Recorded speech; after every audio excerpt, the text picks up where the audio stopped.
Hello from the Sportsman's Den. Today we're going to talk about how to sell skate.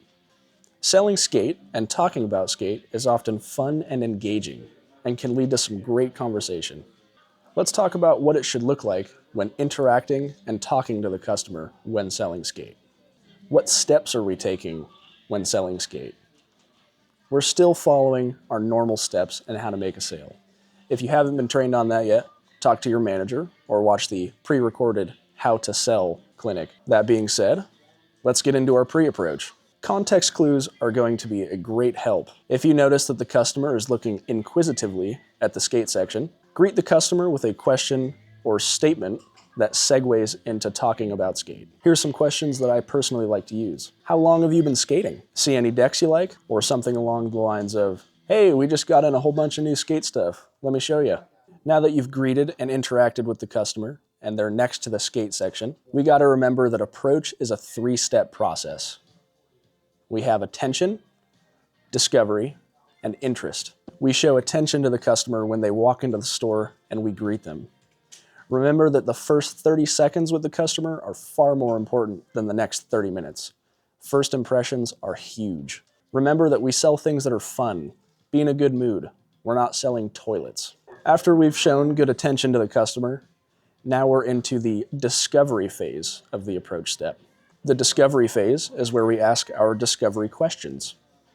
Here are some good examples. Do you like to skate park or street? What size deck do you normally ride?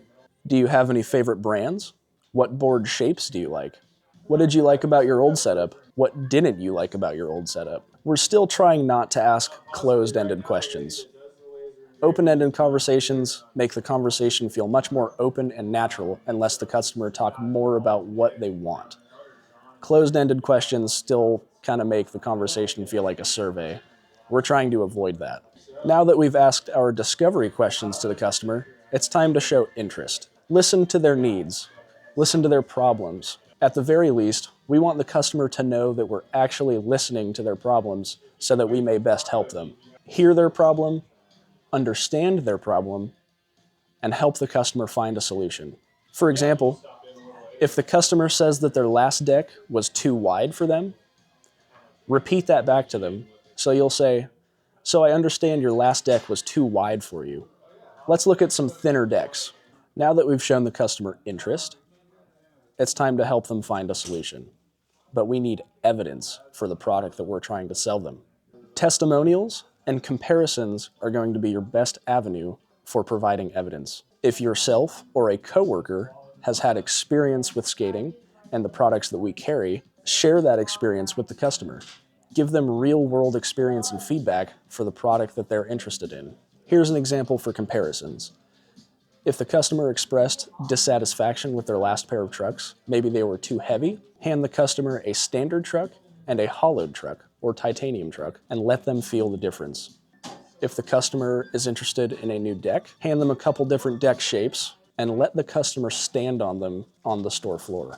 You want them to feel the difference. Don't forget that through this whole process of us fabbing, giving our testimonials and such, that we're trying to get nail down. When giving a nail down, you simply want the customer to agree with whatever you're trying to tell them. You want the customer to understand and acknowledge the features or evidence that you're providing them. For example, if you hand the customer 2 pairs of trucks, a standard and a hollowed truck, ask the customer, "The hollowed trucks are much lighter, aren't they?" And hopefully they respond with a yes. It's also important to remember that any item over $50 requires a minimum of 3 fabs.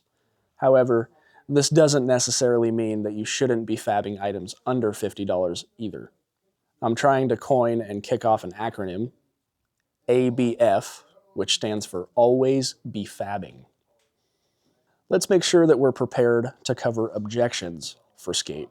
Thankfully, for each component within skate, there's lots of different price points for each component, giving the customer a wide range and lots of good options. Though, we're still trying to get our upsales. The more expensive components are that price for a reason. Make sure the customer knows why they are the price that they are. Never apologize for the price. If the customer is curious or shows disinterest in a more expensive piece, fab more.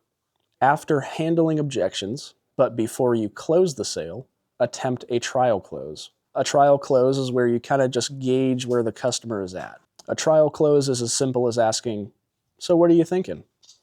If the customer responds positively, move to the close. If the customer shows a little bit of uncertainty, fab more, talk more with the customer, ask more discovery questions. Now that you've attempted your trial close and the customer responded positively, we can move into closing the sale. Here's a couple of options and examples to use for closing your sale. The assumptive choice close. Did you want the 825 or the 85 deck? The assumptive open end. What wheels would you like? The service close. We'd be happy to put all this together for you. The standing room only close. These are the last set of wheels that we have. The hurry up or close is situational, but can work well. This is the final day of the sale. And then the direct close, where you simply ask for the sale and shut up. The ball is in the customer's court and you want them to speak to you first. Now let's take a look at what a real-world customer interaction might look like. I didn't want to call it out again, but how's it going today? Hey, good. How are you? Good. Chilling. Yeah. Looking around for anything specific? Nah, just cruising. I'm gonna look around for a little bit. Alright, well let me know if you got any questions. Cool. Sounds good. Thanks. Alright.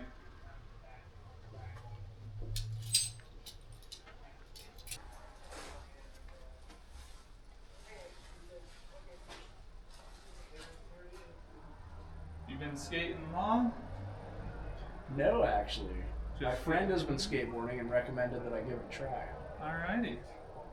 Well, we can get you all hooked up with all the right stuff here. Do you know what type of riding you're going to want to be trying to do?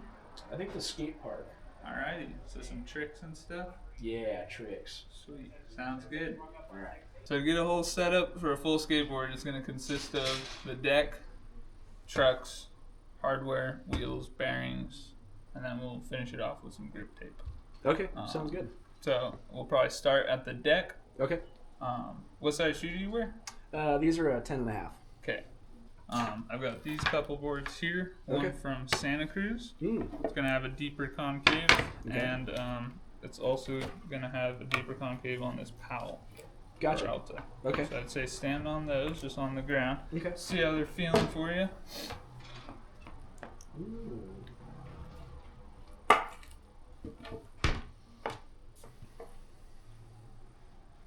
I think I like the 825. Alrighty, sounds good. All right. Thanks. Yeah. Alright, that one there. Okay. I say stand on that one and see how that one feels compared to the Santa Cruz. Ooh, yeah. That's actually really comfortable. And then since you are just getting into it, Mhm. we do sometimes have shop decks / these blank decks. Mhm. They're also going to come with a mellower concave. Okay. But it's a good starting price, $40 just to get your deck yeah. started, which can be a good thing to do. Okay. Because then as you get better, you'll want to upgrade to Gotcha. the better wood or the different shapes and stuff. But Okay. again, when beginning, I would suggest starting on something that, isn't a big investment in Okay. a sense. Yeah. Well, this is comfortable and it feels like it's a good size, so I'll take this deck. Awesome. Sweet. Cool. Sounds good. All right. So what's next? Probably pick out some trucks and wheels. Trucks there, that would be 825, Okay. as well as I've got some independents. And then I do have a few other options down here if you're wanting to save a little bit of money on not going for the hollows or the inverted kingpins and stuff. What are hollow trucks? So hollows are gonna have a hollow axle, Mhm. as well as a kingpin most of the time. Sometimes it'll only be one or the other, but most of the time it's gonna have them both. Gotcha. It's reducing weight, so these trucks are probably 2.5 grams lighter combined than their traditional ones. Again, both of those should feel pretty similar, both being hollows. Gotcha. Let me see if I have. Yeah, these are just like an inverted, and it's even like a 139. So this is a smaller truck, but you can kind of tell it's like a little bit heavier. Yeah, I can definitely this feel one. a difference. Yeah. I think I'll go with these hollow 144s. Alrighty, sounds good. Cool.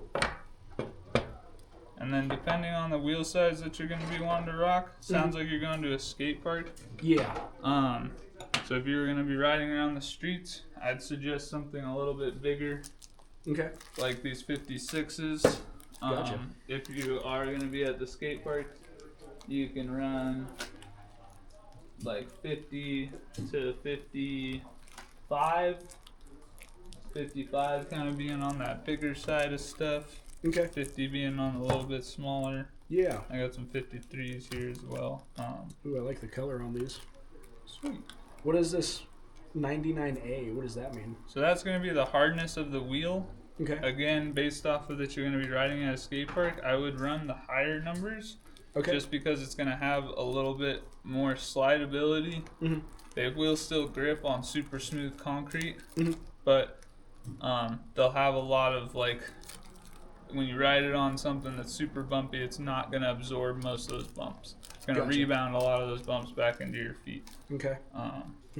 While as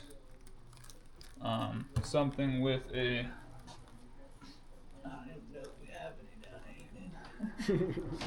Something with a, so yeah, so those ones there inside the case would be a 78A, so they're gonna be really gushy, as well as I got like the longboard truck wheels over there that you can feel. They're gonna be a bit softer, but they're gonna allow you to roll over those bumps. Okay. Your feet will stay fully secured to the board. Gotcha. But again, when you're riding on most skate parks, especially the few that we have around here local, Reading, even up a little bit north, I hear that most of our concrete is smooth. Gotcha. So you go to some older parks where the concrete's not so smooth. So would these 53 millimeter 99As be good for kind of everything a little bit? I do believe that you could ride them around on sidewalks and stuff. Mhm. When you're getting on like the super gritty chip and seal type tar stuff, probably wouldn't feel so great. Okay. But sidewalks, gonna be fine. Skate park's gonna be fine. Cool. I think Yeah. I'll take these then. Sweet. Awesome. Thanks. So we got our trucks, our wheels. Hardware is pretty simple. Okay. Most people just go, that was great. Alright, so hardware is pretty simple. You can just go with whatever company you're liking or colorway. Okay. I do believe we're kind of lacking on our colors. I've got black, regular hardware. I've got Shorty's hardware, which Okay. is classic. I've ran that for years. Gotcha. I've got black, independent, and I've got silver. Okay. Silver hardware sounds good. Alright, I think it's just 2 bolts in there, but again, it kind of marks the direction of your nose or foot positioning or etc. Okay. Sounds good. Great. And then, so I've got a deck, trucks, hardware, and wheels. Yep, Bearings? bearings. Okay. So, perfect, we're right here. I've got Bronsons, Reds, and then I do have these Rush ABEC 3s. But I'd say, again, for like 20 something bucks, you're gonna like rolling around on these. They're gonna feel a lot smoother. Okay. These ones will eventually start to go a lot slower. They may explode on you, where like your bearings kind of explode out of the side because of the clearance in these are a little bit like, there's a thicker clearance or a wider clearance for the little balls in there, so they kind of shake around. The little race shakes around a little bit more. Gotcha. With an ABEC 7, you're not gonna get that at all. It's Okay. gonna stay solid. I think I remember my buddy talking about these Bones Reds here, so I think I'll take these. Awesome. Cool. And then the last part is grip tape. Grip tape, and I've got a bunch of different colors and styles to pick from. Okay. So we can go check that out. Cool. Let's do it. Alright. So grip tapes. We got a bunch of different companies. I got some public domain stuff there, some spider webs. Okay. Got some grizzly grip with some bread. Got some bones with some spray paint art. Some grizzly. And then I also have a few other bread ones. Whoa. Some cow print. Cows, right on. Crazy purple. What was that one on top you had?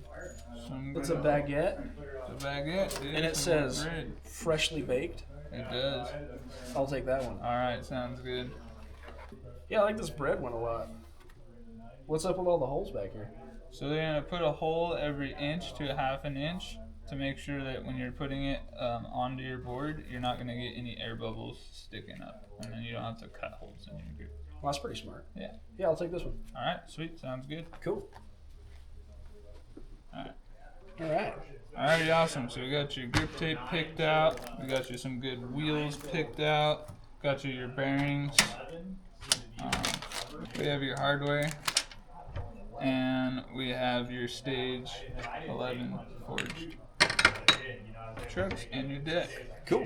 Would you like me to get this grip taped up for you after we get you wrung out? Yeah, that'd be great. I would love to Awesome. see how to put it together. Sweet. Yeah. All right, well, we'll go up front, get you wrung out, and then we'll get you set up. Cool. Sounds good. Thanks. Awesome. Thank you for watching this informative video on Skate Tech.